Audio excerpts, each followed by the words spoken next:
game to burn. He's sitting at 13 life. Got some lands in play again. He's playing Esper Control. You take a look at the creature department, you're not going to find any there. A lot of spells and winning with with Elspeth, not Esper, Elspeth, Sun's champion. He's playing against Matthew Cotrupe, playing Red, White, Burn. First time we've actually seen this deck on camera. Surprisingly enough. And Gerard, the major thing is he is a big fan of Ashiok. I think that he's probably the biggest proponent for Ashiok in Standard, and that's been a defining characteristic of all the Esper and Grixis control decks he's been building over the last couple months. Jace is going to come in. It's going to take down. You got a Thoughtseize, a Doomblade, and a Hallowed Fountain here for Fabiano.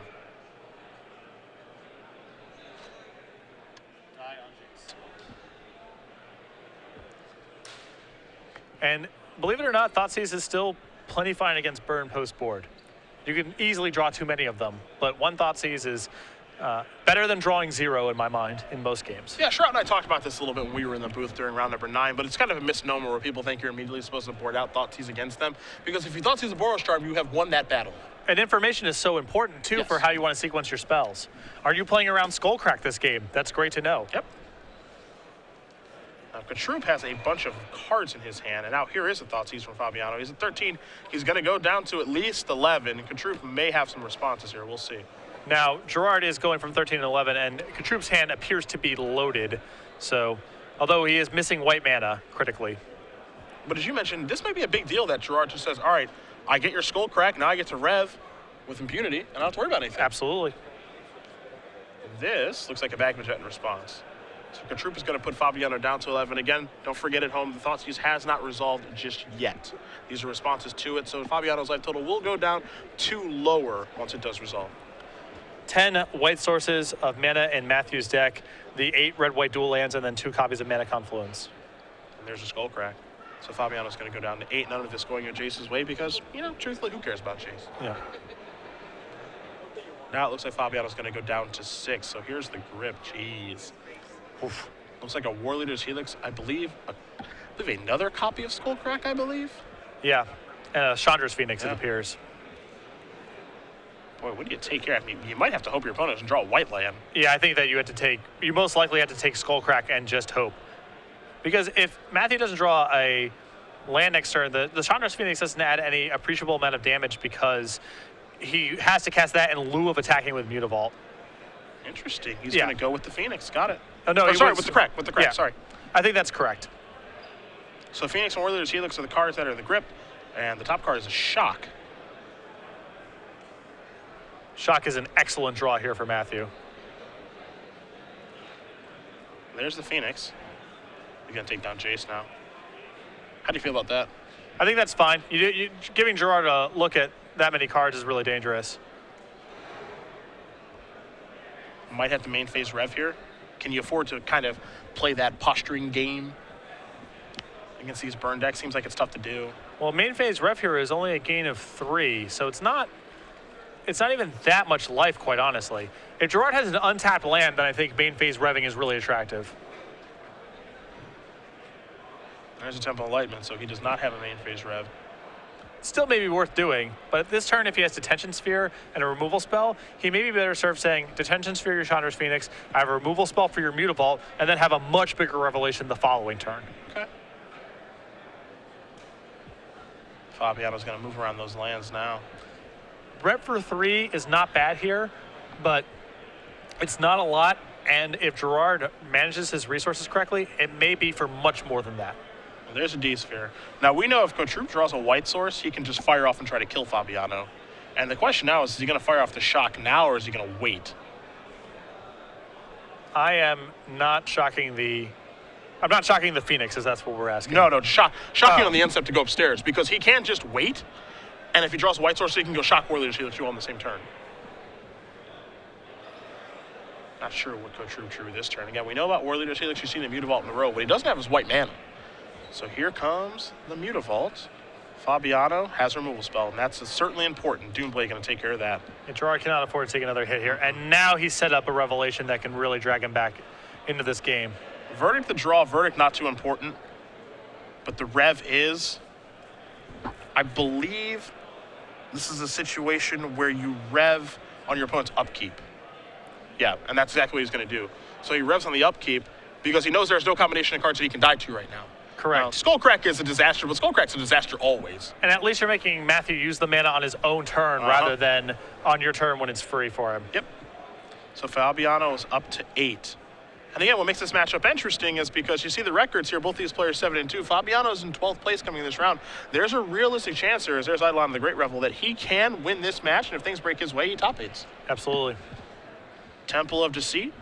Fabiano going to keep his top card on top. And he's just going to pass the turn back and rev again. And the door is closing for Matthew now. Yeah, putting it very nicely. Fabiano actually drawing some interesting cards here during all this revelating. As you see the Eidolon's going to come across here. It's going to put Fabiano down to 11. You saw him pick up a copy of Nightveil Spectre. You also saw him pick up a copy of Sin Collector. So he looks like he's got some cards to interact. Supreme Verdict's going to clean these Eidolons up. Going to follow up with Archangel of Thune. The door might be officially closed. Now it's closed. Gerard has a surprising amount of creature removal in his deck post-board, given that this deck has, 8 to 10 creatures maximum and a couple Mutavaults. He's showing a lot of removal. Now, the way this game is playing out, it's been great for Gerard. He just got to sweep up 2 copies of Eidolon. He had an answer for a Phoenix and a Doomblade. But if Matthew's draw in the last game is a little bit more burn-oriented, Gerard might be in some trouble. Yeah, you see the spheres. You also see Supreme Verdict still being in his deck. There's a Sin Collector, because I want that War Leader's Helix. Ugh. Yeah, now Gerard gets to kind of show off all these awesome 3-mana spells that he has in his deck. There's a Hero's Downfall. Get that out of the way. Fire at my Mutavault. Maybe play another spell. Yeah, there's a Nightveil Spectre. Yep, do this. This is the Harlem Globetrotter spinning the basketball on his finger against the Washington General type of turn here. Gain some life, put a bunch of creatures. Do. Put a bunch of counters on all my guys. Do. Take a draw. Fire at my Mutavault. Let's get this one over with. Let's move to game 3 to do. In just a moment, of course, we're going to do some math. How much am I taking? The answer is a lot. It's too much. 4, 5, 6, 7, 8, 9, 100, 1,000. 10, 11, 12, 13, 14. I think Cotrupe may have a removal spell or something like that. We're going through formalities at this point. We're playing a third game. He drew Boros Charm. Great. That card's really powerful in most situations. Nightveil Spectre going to take Sacred Foundry. The full rub-in, the white source of mana. Yeah, Gerard's going to gain some life. You see the players kind of going back and forth here. What's actually more important is Fabiano's actually going to win this game in just a moment here. You see Cotrupe's going to concede.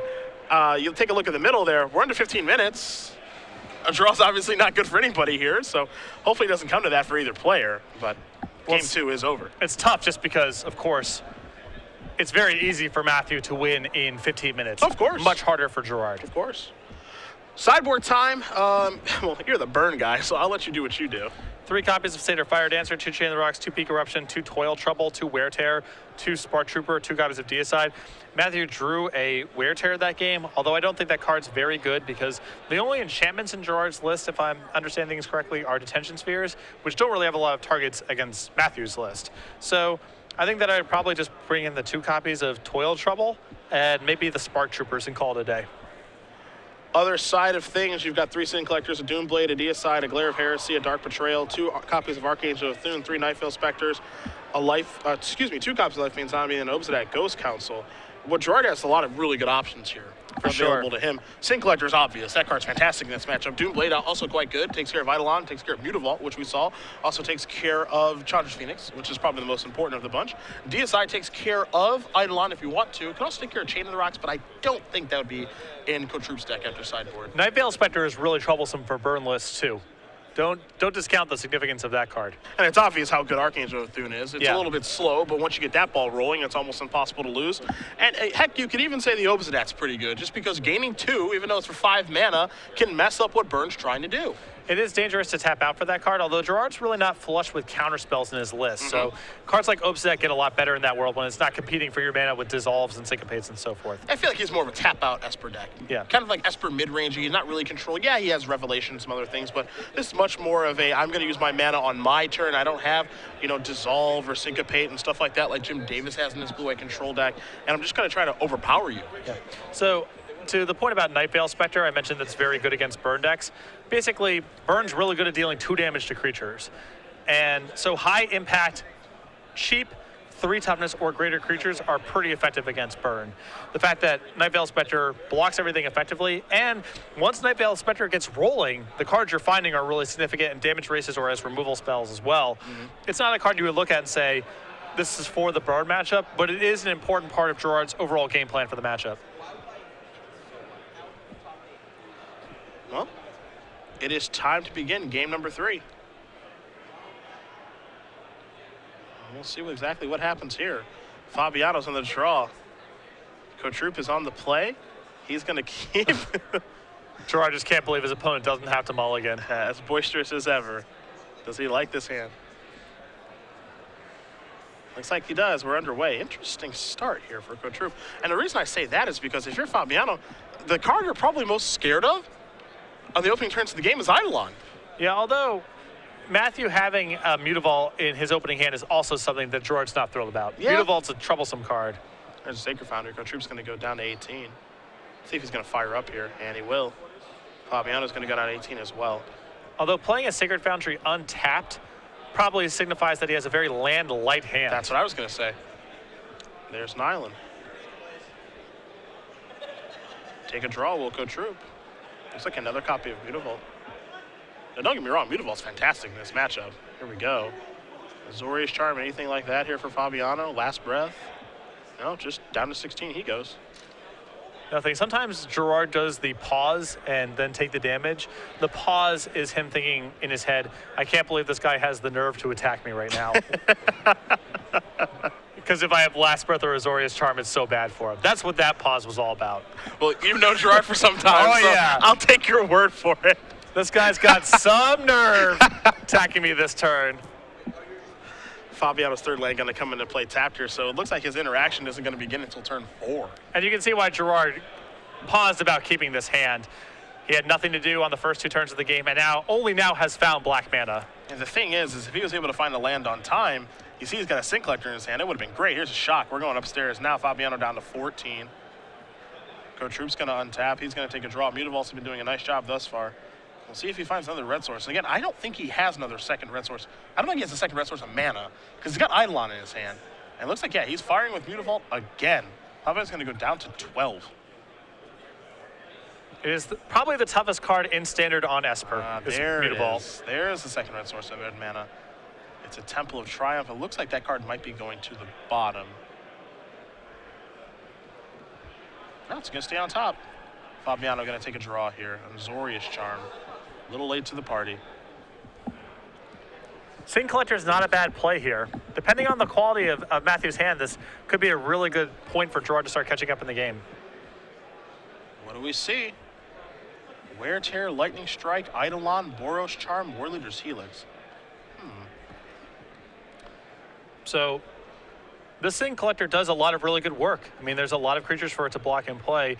There is no copy of Searing Blood in Matthew's hand, which is really the only card that punishes him for having a Sin Collector here. But Matthew with a lot of range in his hand. It feels like Boros Charm, maybe? You see Fabiano's going to go with Lightning Strike. How do you feel about that decision?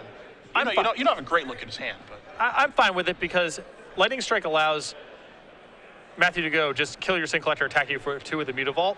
This means that it's either his entire turn to War Leader's Helix, the Sin Collector, or Gerard gets to trade a Sin Collector with a Mutavault.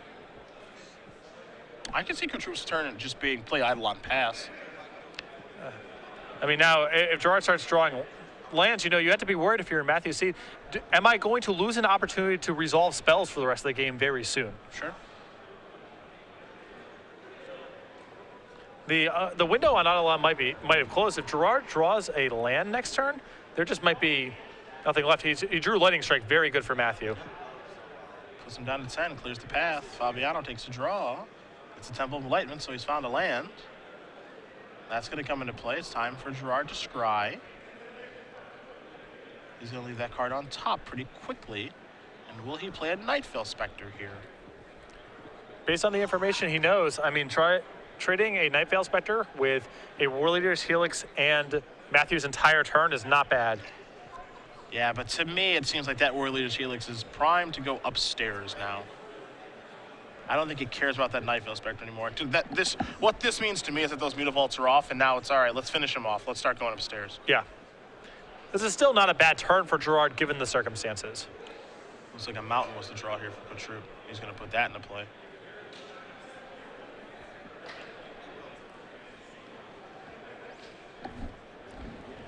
And if you're going to cast anything, I guess there's an argument. No, he can't play Eidolon and Boros Charm in the same turn. He's only got 3 red mana. So I think I would just cast Warleader's Helix at Gerard right now. And even though Gerard's list is very low on counter match, you just don't want to worry about that. Yeah, and you've also seen, you know, you just don't know what can happen. If you want to cast it now when the shields are down. Open competitors, it is not around. I agree with you. But we'll see exactly what Cotrupe would like to do on this turn. Also, it just behooves Matthew to cast the most expensive stuff first, so we can get in a position where he can chain together multiple cheap stuff in the same turn. He just wants to be as mana efficient as possible. Yeah. Well, he's going to reach in. Here's 4 mana. Yep, and that's the decision it looks like he's come to. Put you down to 6, bring myself up to 22. I know if you're Matthew, you don't feel 100% comfortable about this play. You have a lot of different options, and all of them come with some risks, but I like starting here. Get the expensive card out of your hand while Gerard's shields are down. Beautiful to draw for Fabiano. That one's pretty important, I think. It's another piece of the puzzle. He needs blockers and then the ability to advance his board. But can he win the game quickly enough or gain life such that he can win before Matthew finishes him off with whatever comes off the top of his deck? And we might see something like a Zorius Charm giving lifelink to that Night Veil Spectre, which, I mean, seems kind of yucky, but might have to do it. That seems just too low impact right now to gain 2.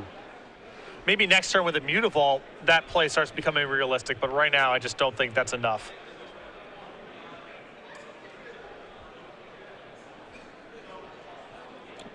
Again, he does have, the Mutavault's actually a big draw because the land that comes into play untapped, and so we could see a Revelation for 2. Yeah. Which isn't so bad. It's not the best thing I've ever seen, but, you know, there are worse things to do. If Gerard can leave this Night Veil back on defense and do something productive on Matthew's turn, whether that's counter something, rev for 2, whatever, that's the start. He starts getting somewhere. If he needs to hit with this Night Veil Spectre out of desperation, then it's really unlikely he can beat Boros Charm and the 2 Mutavaults. Fabiano gonna start with the Mutavault. And now he's gonna play the rev for 2 in the main phase. Doesn't want to worry about Skull Crack. Yeah.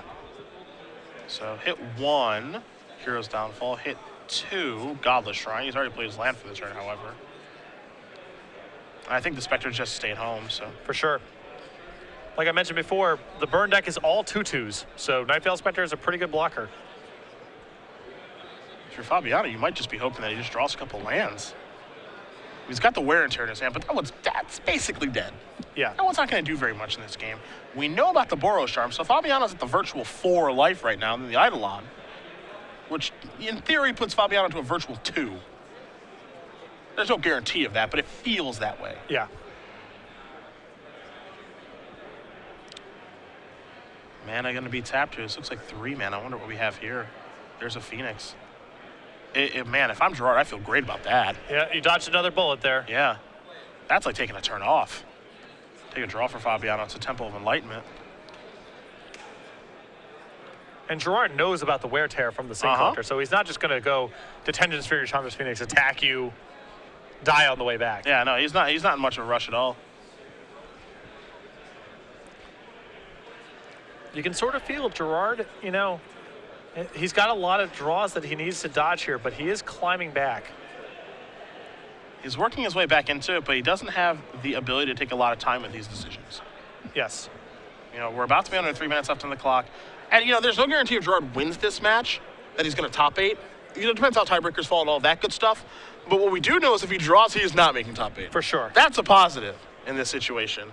So he might have to take some more aggressive lines just to be able to try to get the game over with, because you know, a loss or a draw, you're done. Correct.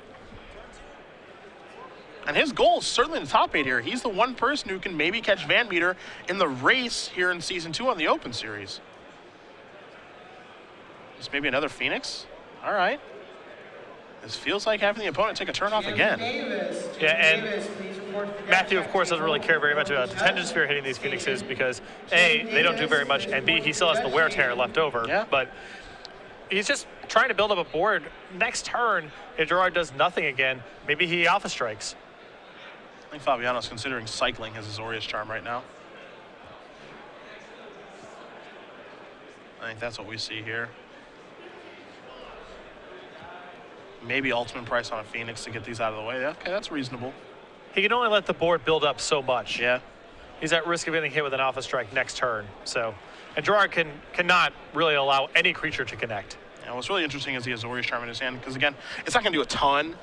You know, he could make an attack with Mutavault and Nightveil Spectre to gain 4 life, but I think it's better yet to just maybe cycle that and get rid of it and work your way towards some velocity. So that's what he does. He cycles that away, wants to get deeper into his deck, takes a draw now. We know he's got a Godless Shrine. Picked up another copy of his Azorius Charm too.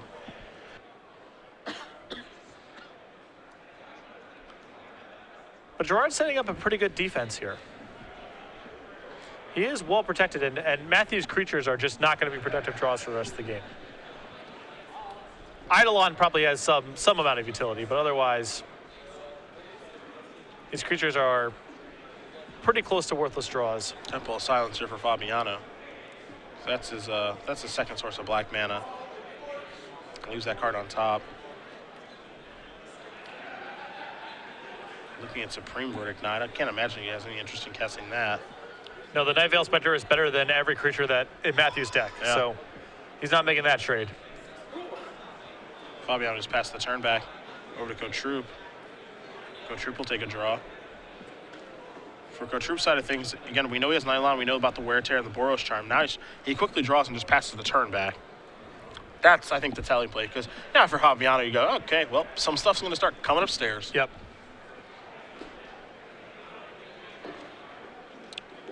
Fabiano may cycle Azorius Charm again.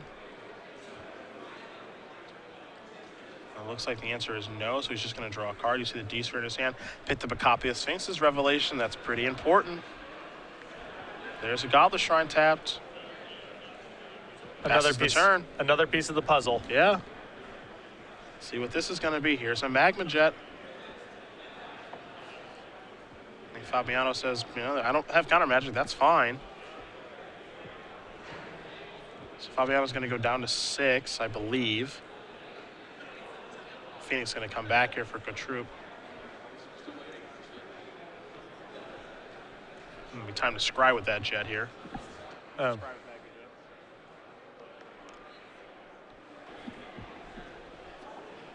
See Fabiano point that out for Cotrupe. Looks like he almost forgot. So now here's a Boros Charm. This is where you make your move with the Rev when the Rev's down. Yeah. Gerard wanted to wait until after Matthew scryed to then Rev, because maybe he would scry differently if he knew that there was a Rev in Gerard's hand. Yep. See what Fabiano wants to do here. Now the shields are down. Boros Charm puts him at 2. I think if you're Gerard, you got to want a Rev at this point. Well, the Rev only brings Gerard up to 6, though.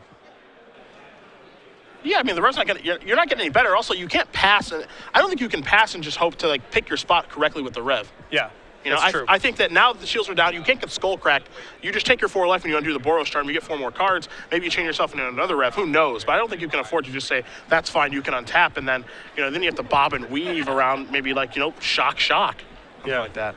Or even just one shock kills Gerard from here, I think, if he taps out. Yeah. And yeah, this is a little bit surprising. Because right now he's at 2. Yeah. He might just be trying to bait Matthew into making an Alpha Strike before doing anything else, where Gerard then just gets to use 2 removal spells on the 2 Mutavaults, block something else, and then Rev the next turn for more. Mm-hmm. And the problem here for Fabiano, since he's sitting at 2 life, is I don't think there's a world that exists that he can win this game now. No, I think that's the bigger problem. Can't win in time. He may be able to cobble together a draw. There's a Rev on the upkeep. Surprising to me.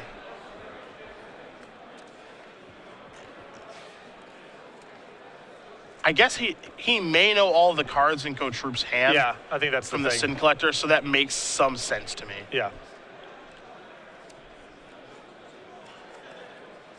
And I guess the thought process here is I don't have any interest in discarding. Here's some mana. There's a Phoenix. Looks like Cotrupe's draw for the turn was a Skull Crack. Phoenixes are going to attack. Block. Fabiano goes down to 4. And Matthew suspiciously leaves up 2 when he could have sent in a Mutavault into that attack. I was thinking the same thing. Turn 2 here, turns. Fabiano with the Sin Collector, that'll give him some info. Really what that will do is get him Skull Cracked, I think. For sure. So here is that. And now here is this. There's a Skull Crack. That's going upstairs. Again, Fabiano so light on the counter magic. He's more of a tap out style of deck. It's got to punish this bird matchup. There's no two ways about it. Yeah. Now I'll show you an Eidolon. I'll show you a Wear Tear. Wear Tear is going to bite the dust. What he did forget is to get the Phoenix back. I mean, Gerard's got flyers locked down. Hey, he's got one flyer. Well, he's got a ton of removal spells. Sure. And those removal spells aren't doing anything else. So. Sure. Of course, he'd rather get the Phoenix back, but I would be surprised if this game comes down to a Chandra's Phoenix. But you never know. It's true. You do never know. Fabiano with 6 mana left on the turn. I think even with just a couple dispels in Gerard's sideboard, his matchup here would be really solid. Just needs more interaction. He didn't start doing anything until turn 4. Yeah. And his plan for this turn may have been to just go attack you with maybe Night Veil, maybe not, and Mutable and Azorius Charm, but now he can't do that because of the Skull Crack.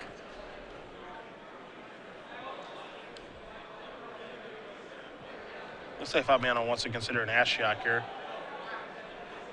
As you mentioned, one of his favorite cards. Really impressive card at Pro Tour Journey to Nyx. Yeah. Really good in those bug decks that people played. Well, the format had so many. The format was so slow and ponderous with so many good 3 and 4 mana creatures that if that's not a good metagame for Ashiok, I don't know what is. Yeah, the other thing too, I think the neat interaction is that you can play Ashiok and you can take it up to 5, and then you get a Prognostic Sphinx. Like the way that it works. Yeah. It actually just works out perfect. Take it up and then take it away and get your Sphinx, and you can protect it the rest of the game.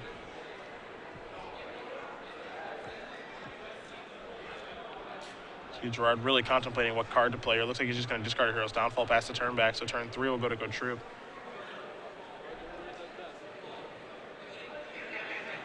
Ladies and gentlemen, if you There's a mountain. top 64 and have not yet filled out That's an Eidolon. tax information with This will us, force Fabiano's hand to respond. over at the Yeah. side event registration station, and you can get that filled out and save yourself some time. Any spells he has, he's got to actually play now. And this is significant because it cuts off the Azorius Charm to gain a bunch of life line. Which is what it felt like Gerard was setting up. He's trying to get there. Yeah, get a couple of dorks in play, attack with them, gain 6. Yeah. You know, that might be good enough to get him out of this situation. But that window might be closed now too because of this Eidolon. Yeah.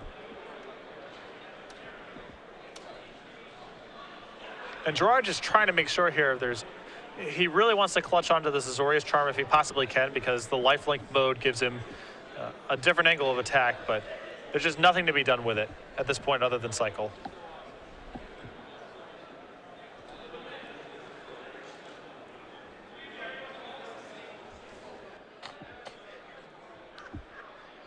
He's just going to cycle away, probably use the Doom Blade on the Chandra's Phoenix, and then just let the Eidolon into play. And be kind of locked in the ability to play spells. I guess he does have a Verdict there, but... Well, you can't verdict away his 2 creatures in the face of Matthew's 2 Mutavaults, yeah. so... Now here's a Doom Blade on the Phoenix. So now Eidolon will resolve. Matthew just says, yeah, it's your turn. So Gerard goes to turn 4. If he finds a Rev here, he's safe. Yeah, just from losing is safe, yeah. Take a draw. Attention Sphere. No text there. Yep. I don't think anything is castable in Gerard's hand besides Supreme Verdict. If he casts Verdict, you see he's moving over Mutavault as a blocker. So if he casts Verdict, I believe what he can do is cast Verdict, have Mutavault as a blocker for 1, have a removal spell as a quote blocker unquote for 2, and still live. But if Matthew draws a burn spell, that does it. And interestingly enough, if Gerard can only have what he has on the board right now and not cast Supreme Verdict, then the fact that the Chandra's Phoenix is not in Matthew's hand is significant again.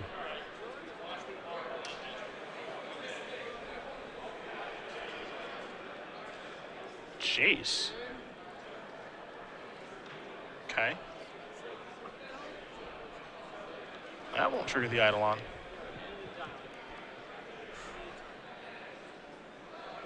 And the plus power on Jace doesn't get him anywhere. No. Because he's at 1. So I imagine he's going to go looking for something. You see Mutavault there being slidden up with the creatures. This will be blocking duty.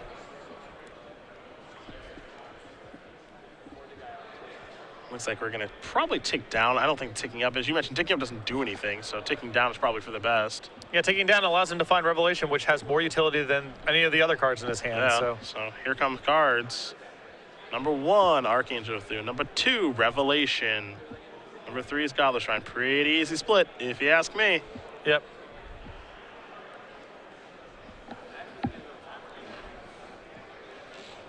I mean, Revelation is significant in that Shock is no longer an out.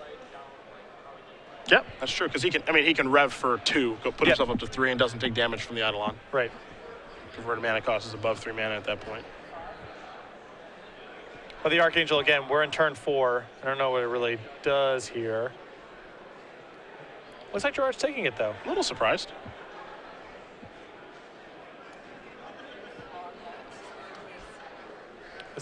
This is curious.